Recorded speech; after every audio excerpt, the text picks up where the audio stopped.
Hello dear students, as usual I am Navneel God from Tagore School Parvasar and we are studying today in our this video the 7th class social studies book। आज के इस video में हम लोग study कर रहे हैं हमारी 7th क्लास की social studies book. Dear students, as you know, जैसा कि आप जानते हैं, we have completed our first lesson. हम लोग कंप्लीट कर चुके हैं हमारा first lesson and we have also completed most of the questions of this lesson. और इस लेसन के जो ज्यादातर क्वेश्चंस हैं वो भी हम लोग कंप्लीट कर चुके हैं।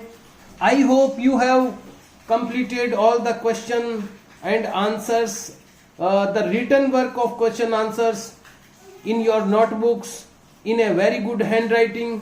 आशा करता हूं कि सारे क्वेश्चन आंसर्स अपनी हैंड राइटिंग, अच्छी हैंड राइटिंग में आपने अपनी नोटबुक्स में कर लिए होंगे एंड आल्सो लर्न देम, और उनको लर्न भी कर लिया होगा।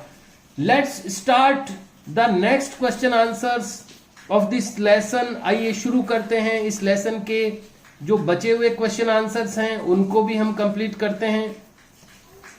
Today we have to start from here. आज हमें स्टार्ट करना है यहां से। Let's do it. आइए करें इसको। The activities name is let's do it. इस एक्टिविटी का नेम है लेट्स डू इट। आइए इसको करें। एंड इन द ब्रैकेट में it is written enrichment activities, यानी ये हमें रिच करने की एक्टिविटीज है, यानी हमें नॉलेज से रिच करने वाली, हमें ज्ञान से समृद्ध करने वाली एक्टिविटी है। तो आइए देखते हैं इस एक्टिविटी में क्या है। द क्वेश्चन नंबर ए, सबसे पहले है क्वेश्चन नंबर ए, प्रोजेक्ट वर्क। ये एक प्रोजेक्ट वर्क है और इस प्रोजेक्ट वर्क में हमें क्या करना है देखते हैं। ये सारी जो भी प्रिंटेड थिंग्स हैं, यहां पर जो भी प्रिंटेड चीजें आपको दिख रही है, ये सारी आपको अपनी नोटबुक में राइट डाउन करनी है। You have to write down the project work also. ये प्रोजेक्ट वर्क जो लिखा हुआ है ये भी आपको राइट डाउन करना है अपनी नोटबुक में। Then it is the first question of project work. Project work का ये फर्स्ट क्वेश्चन है, मेक ए कोलाज। एक कोलाज बनाइए। कोलाज क्या होता है कि जब हम एक सरफेस पर किसी भी एक जगह पर कई फोटोज को एक साथ चिपका देते हैं या कई फोटोज को मिला करके एक फोटो बना लेते हैं, उसको कोलाज कहते हैं। तो यहां पर एक कोलाज बनाने के लिए कहा गया है आपको। अब किन चीजों का कोलाज बनाना है? ऑफ 12 मोनामेंट्स, 12 स्मारकों का ये कोलाज बनाना है आपको। 12 मोनामेंट्स यानी 12 स्मारकों का ऑफ द मेडिवल पीरियड, जो मध्यकालीन समय था, मध्यकाल था, उसके जो 12 मोनामेंट्स आज भी देखने को मिलते हैं उनका एक कोलाज बनाना है। Which have not been mentioned, और जो इस लेसन में मेंशन नहीं किए जा चुके हैं, यानी इस लेसन में उनके नाम नहीं आ चुके हैं, ऐसे 12 यानी 12 मोनामेंट्स का एक कोलाज बनाना है। इन द चैप्टर, जो इस चैप्टर में नहीं आ चुके हैं, ऐसे 12 मोनामेंट्स का एक कोलाज बनाना है। राइट देयर नेम्स, उनके नाम भी लिखिए, एंड द प्लेसेज, और वो स्थान भी लिखिए, वेयर दे आर सिचुएटेड, जहां वो स्थित है। तो यहां पर कोलाज बनाना आपके लिए पॉसिबल नहीं होगा क्योंकि आप कहां से उनकी पिक्चर्स अरेंज करेंगे। तो लेकिन हम लोग ये काम जरूर कर सकते हैं कि 12 मोनामेंट्स के नेम्स हम लिख सकते हैं और वो कौन सी जगह पर है वो हम लिख सकते हैं। तो ऐसी एक लिस्ट आप बना सकते हैं जिसमें 12 मोनामेंट्स के नेम्स हों और उनके प्लेसेज हों। तो ये क्वेश्चन आपको कंप्लीट ऐसा का ऐसा as it is write down करना है। और उसके बाद में यहां मैंने एक लिस्ट आपके लिए बनाई है, वो मैं आपको शो कर रहा हूं। वो आपको अपनी नोटबुक में इसी तरह से राइट डाउन करनी है। These are the 12 monuments and their places. यहां पर मैंने इनके मोनामेंट्स के नेम्स और उनके प्लेस सामने अगेंस्ट में उनका प्लेस भी लिख दिया है। तो मैं आपको एक बार इसको रीड आउट कर रहा हूं, आप इसको लिसन करें और इसी तरह से एक लिस्ट इसके आंसर में आपको प्रिपेयर करनी है। फर्स्ट है ताजमहल, आगरा में है। कुतुब मीनार दिल्ली में है। Fatehpur Sikri in Agra. Golden Temple यानी Swarn Mandir in Amritsar. Hawa Mahal in Jaipur. India Gate in New Delhi. Red Fort in Delhi. Amer Fort in Jaipur. Char Minar in Hyderabad. Meenakshi temple यानी मीनाक्षी मंदिर इन मदुरई, तमिलनाडु। ये तमिलनाडु स्टेट है, मदुरई प्लेस है। हम्पी कर्नाटका। गोल गुंबज Bijapur Karnataka. These are the 12 monuments name and their places where they are situated. ये इनके names हैं 12 मोनामेंट्स के, और उनके प्लेसेज भी मैंने लिख दिए हैं सामने। You have to write down this list in the answer of this first question. ये फर्स्ट क्वेश्चन जो है, इसके आंसर में आपको ये वाली लिस्ट राइट डाउन करनी है। Now question number B, question number second, find out यानी पता करें, वेयर यानी कहां, रिकॉर्ड्स आर केप्ट, रिकॉर्ड्स रखे जाते हैं, इन योर सिटी और टाउन, आपके शहर या कस्बे में। आपके सिटी या टाउन में, जैसे हमने इस लेसन में पढ़ा है कि रिकॉर्ड्स को रखने के लिए कुछ ऐसे अरेंजमेंट्स किए गए थे जहां पर रिकॉर्ड्स को रखा गया था, जिनको आर्काइवल रिकॉर्ड्स भी कहा जाता है। यहां पर हमने इस लेसन में पढ़ा था कि बहुत सारे पुराने जो डायनेस्टीज थे, यानी जो राजवंश थे मेडिवल टाइम में, उनमें से कई ऐसे राजा थे जो कि रिकॉर्ड्स को सुरक्षित रखते थे। तो वो इस तरह से सुरक्षित रखे हुए रिकॉर्ड आज भी मिल जाते हैं, और वो एक बड़ा सोर्स है इतिहास को, हिस्ट्री को जानने का। इसी तरह जो हमारे सिटी में या टाउन में कहां पर रिकॉर्ड्स रखे जाते हैं, who rights and manage them, कौन उनको लिखता है, एंड मैनेज देम, और उनको मैनेज करता है यानी व्यवस्थित करता है। और फिर लिखा हुआ है व्हाट काइंड ऑफ डॉक्यूमेंट्स, किस प्रकार के documents can you find there, आप वहां पर पा सकते हैं। Do you have access to these documents, क्या आप उन डॉक्यूमेंट्स तक पहुंच रखते हैं, यानी क्या आप वो डॉक्यूमेंट्स देख सकते हैं जाके। वाई यानी क्यों, वाई नॉट और क्यों नहीं, अगर आप उनको देख सकते हैं तो कैसे देख सकते हैं, और नहीं देख सकते हैं तो क्यों नहीं देख सकते हैं। तो ये सेकंड क्वेश्चन ऐसे का ऐसा ही आपको राइट डाउन करना है, लिखना है, और इसके जो क्वेश्चंस हैं उनका एक एक करके हम आंसर देंगे।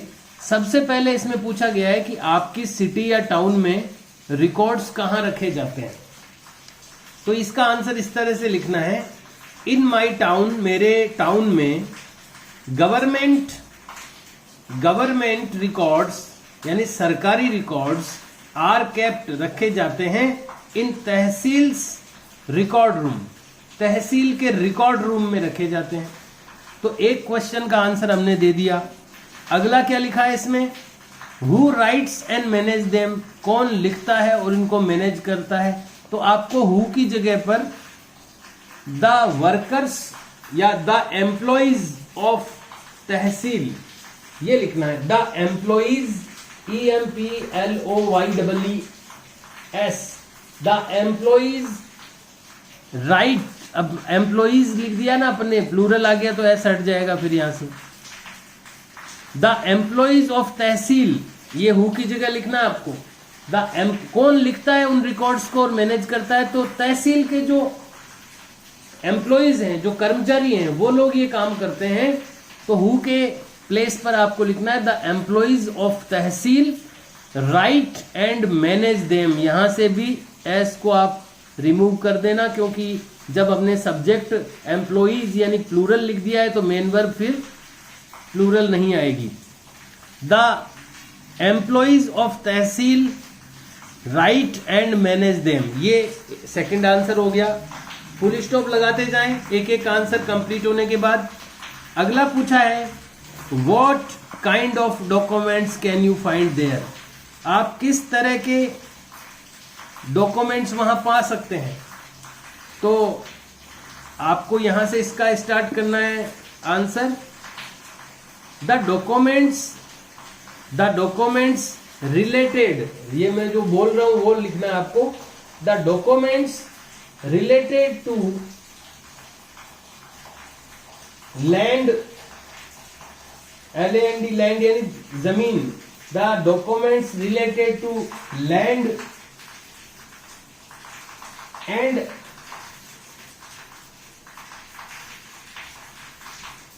the orders of government, the government orders, land and government orders, the document related to land and government orders are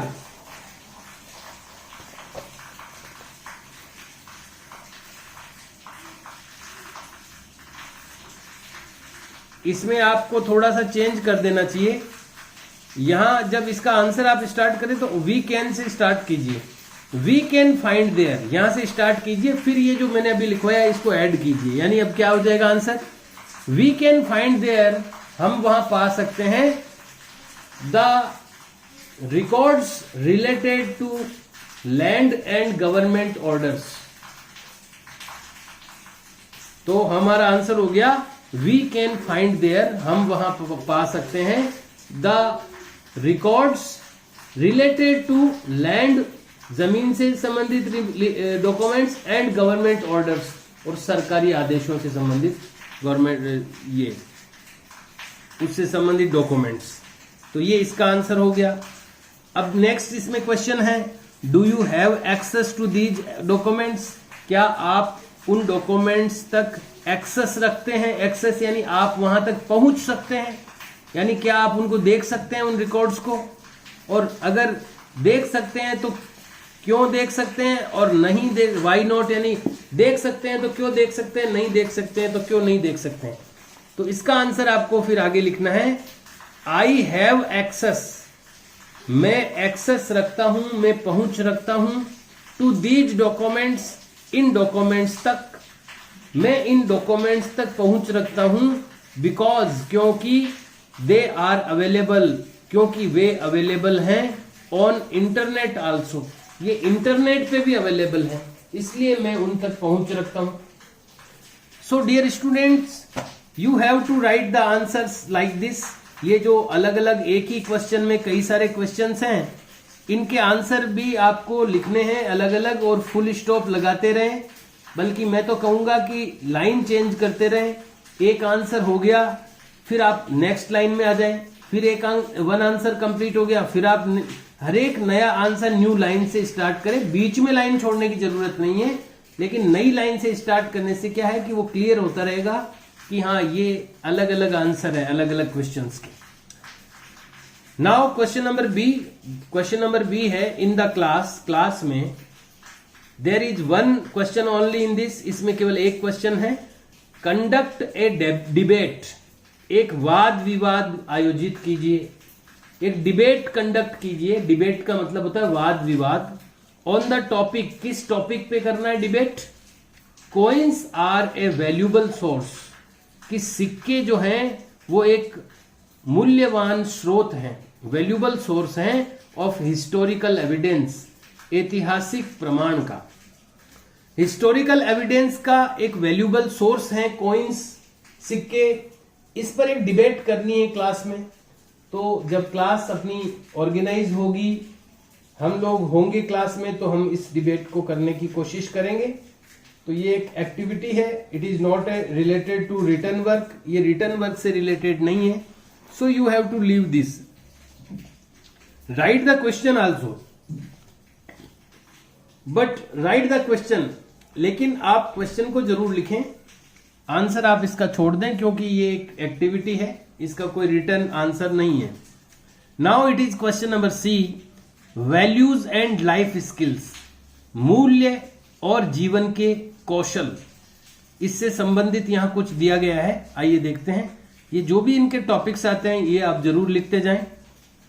you are on a school trip, आप एक स्कूल के ट्रिप पर गए हैं, जैसे हर साल हम लोग घूमने जाते हैं कहीं पर, मोनामेंट्स देखने जाते हैं, कई बार जयपुर गए हैं अपन, अजमेर, पुष्कर, तो ये मोनामेंट्स, वो भी मोनामेंट्स हैं।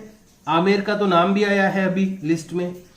तो हम जब वहां पर जाते हैं स्कूल ट्रिप में, वैसा ही कोई स्कूल ट्रिप पे आप गए हैं, you are on a school trip, आप एक स्कूल ट्रिप पर हैं to visit a historical monument, एक हिस्टोरिकल मोनामेंट को देखने के लिए आप स्कूल ट्रिप पर गए हैं। देयर यानी वहां, यू फाइंड आप पाते हैं, पीपल राइटिंग लोग लिख रहे हैं, ऑन द वॉल्स दीवारों पर। वहां आप ये देखते हैं कि कुछ लोग ऐसे बदमाश किस्म के होते हैं, तो वो दीवारें खराब करते रहते हैं, तो वो दीवारों पर लिख रहे हैं, कुछ लोग ऐसे हैं, ऐसा आपको दिखता है। एंड थ्रोइंग रेपर्स, और फेंक रहे हैं रेपर्स यानी टॉफियों के छिलके, ऑफ थिंग्स चीजों के रेपर्स यानी टॉफियों के भी हो सकते हैं और दूसरी चीजों के भी रेपर्स हो सकते हैं, वो थ्रो कर रहे हैं इधर उधर, हियर एंड देयर यानी यहां वहां फेंक रहे हैं, यानी मोनामेंट्स की दीवारों को खराब कर रहे हैं, गंदगी फैला रहे हैं, कचरा फैला रहे हैं। ऐसे लोग अगर आपको वहां दिखते हैं, do you think it is right. अब इसमें देखो, यहां तक तो सीन दिया हुआ है, क्वेश्चन यहां से स्टार्ट होता है। पहला क्वेश्चन पूछा है कि डू यू थिंक, क्या आप सोचते हैं, इट इज राइट, ये सही है। तो क्या आप ये जो वो लोग कर रहे हैं, दीवारें खराब करना, कचरा फैलाना, क्या ये आपको क्या लगता है ये सही है? पहला प्रश्न तो ये यहां पर पूछा गया है। तो आपको ये लिखना है कि ये सही नहीं है।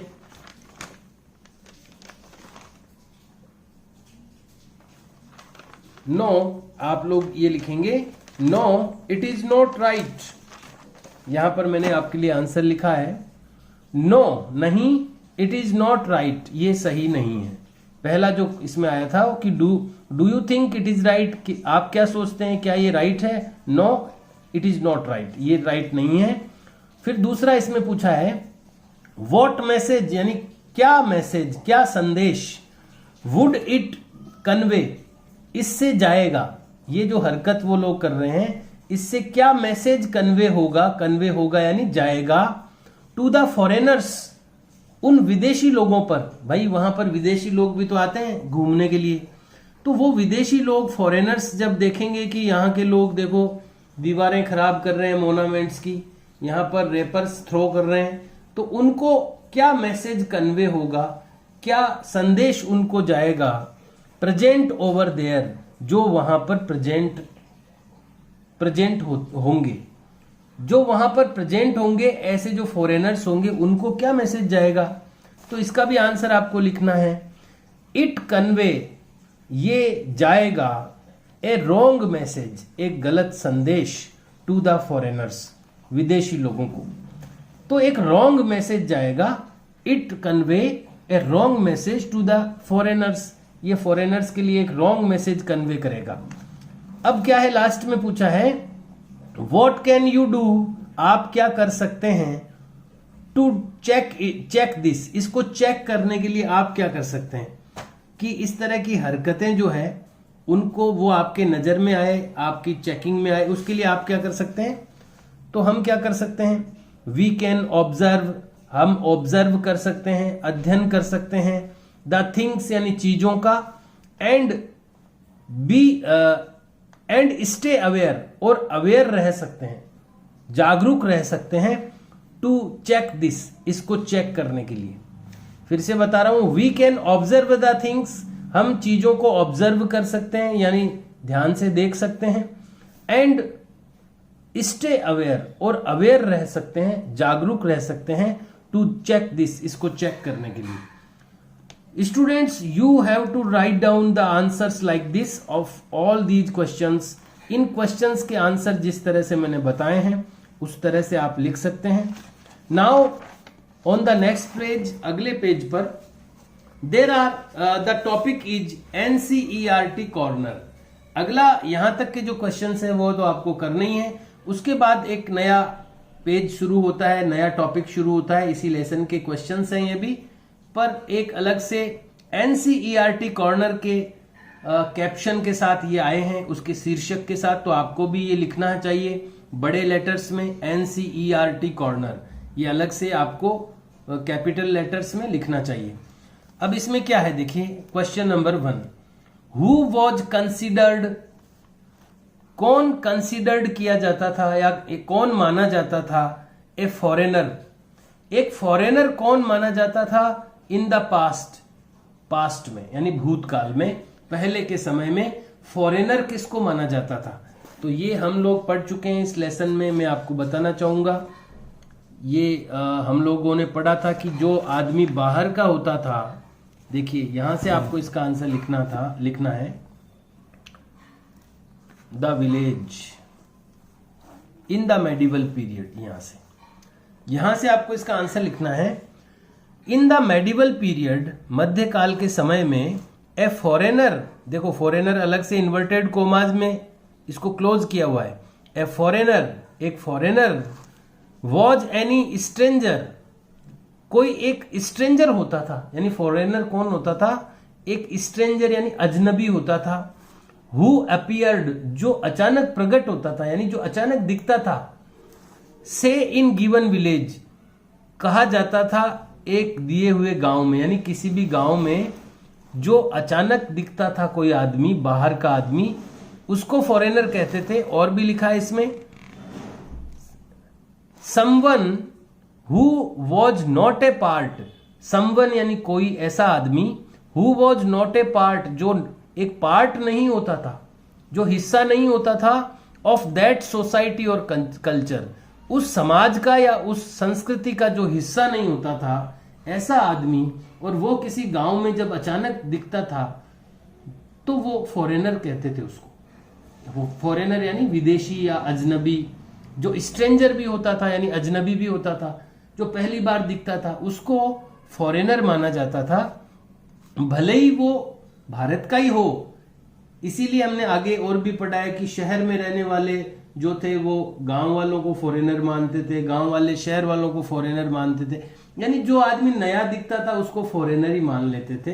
ये शब्द जो है फॉरेनर तो इंग्लिश का शब्द है, लेकिन जो देशी और परदेसी, जो परदेसी शब्द चलता था उस समय, तो भारत में उसको मतलब गांव में उसको परदेसी बोलते थे। किसी दूसरे गांव का भी आ जाता था तो उसको परदेसी कह देते थे। लेकिन अगर उसको जानते हैं या उस संस्कृति का हिस्सा है तब तो वो परदेसी नहीं है, लेकिन थोड़ा बाहर से, थोड़ा सा भी दूर से आया है तो नया आदमी है तो वो परदेसी या फॉरेनर कहलाता था।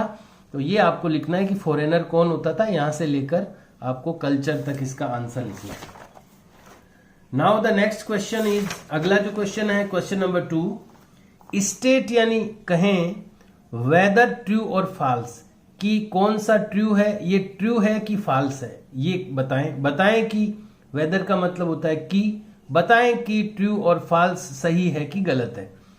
तो यहां पर question number A, we do not find inscriptions, हम इंस्क्रिप्शंस यानी शिलालेखों को नहीं पाते हैं, for the period after 700 CE, यानी सन 700, सीई का मतलब है कॉमन इरा यानी सन 700 के बाद के समय में हम इंस्क्रिप्शन नहीं पाते हैं, यानी उसके बाद इंस्क्रिप्शंस नहीं मिलते हैं।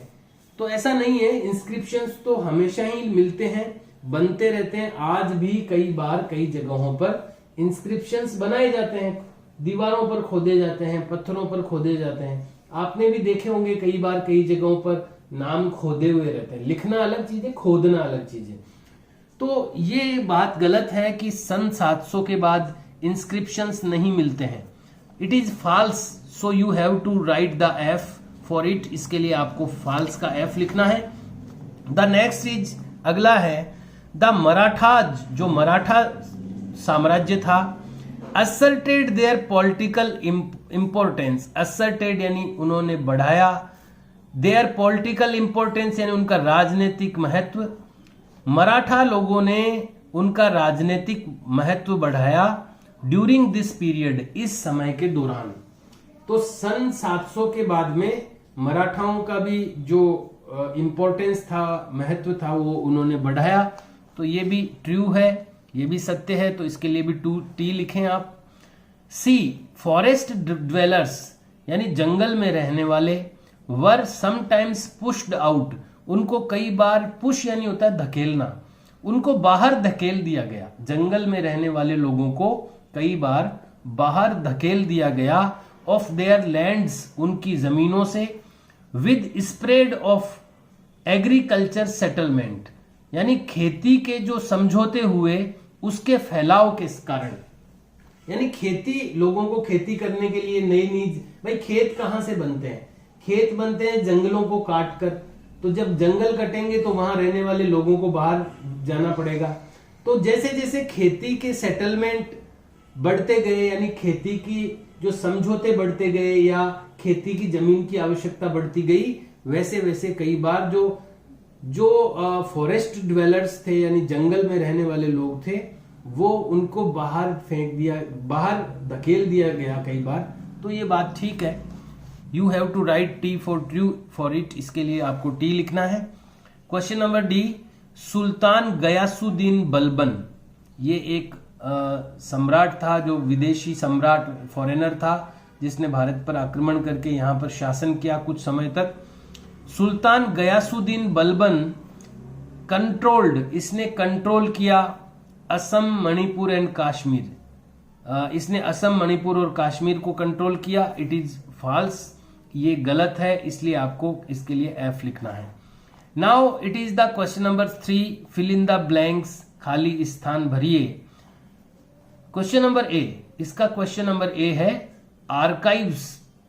आर्काइव्स क्या होते हैं हम पढ़ चुके हैं लेसन में, कि वो जगह जहां पर डॉक्यूमेंट्स को सुरक्षित रखा गया या आज भी सुरक्षित रखा जाता है, हिंदी में जिसको संग्रहालय या अभिलेखागार कहते हैं, अभिलेखागार कहते हैं जिसको, उसको आर्काइव कहते हैं। तो आर्काइव्स आर प्लेसेज, आर्काइव्स वो स्थान हैं, वेयर यानी जहां, आर केप्ट रखे जाते हैं। क्या रखे जाते हैं वहां पर? डॉक्यूमेंट्स एंड मैन्यूस्क्रिप्ट्स, दस्तावेज और हस्तलिपियां वहां पर रखी जाती है आर्काइव में। You have to write down this one.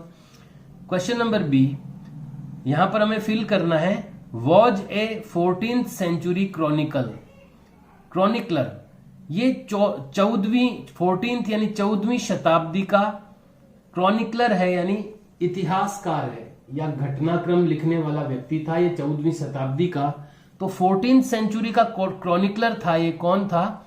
तो यहां पर आपको फिल करना है जियाउद्दीन बरानी। जियाउद्दीन बरानी ये 14th सेंचुरी का क्रॉनिकलर था। क्वेश्चन नंबर सी, यहां पर काफी सारे ब्लैंक दिए हुए हैं, 1 2 3 4।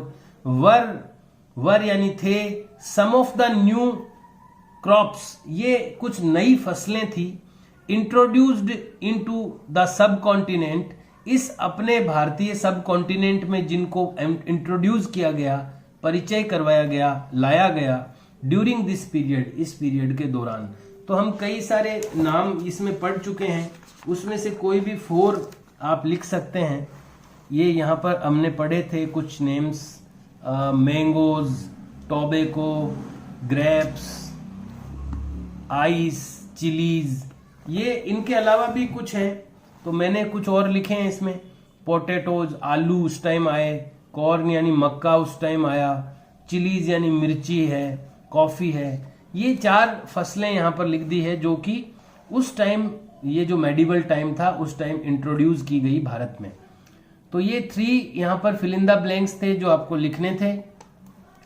अगला 4th क्वेश्चन है, list some of the technological changes, सूची बनाइए या कुछ लिखिए। Some of the technological changes यानी कुछ तकनीकी में जो बदलाव हुआ उसके बारे में कुछ लिखिए या कुछ पॉइंट बताइए।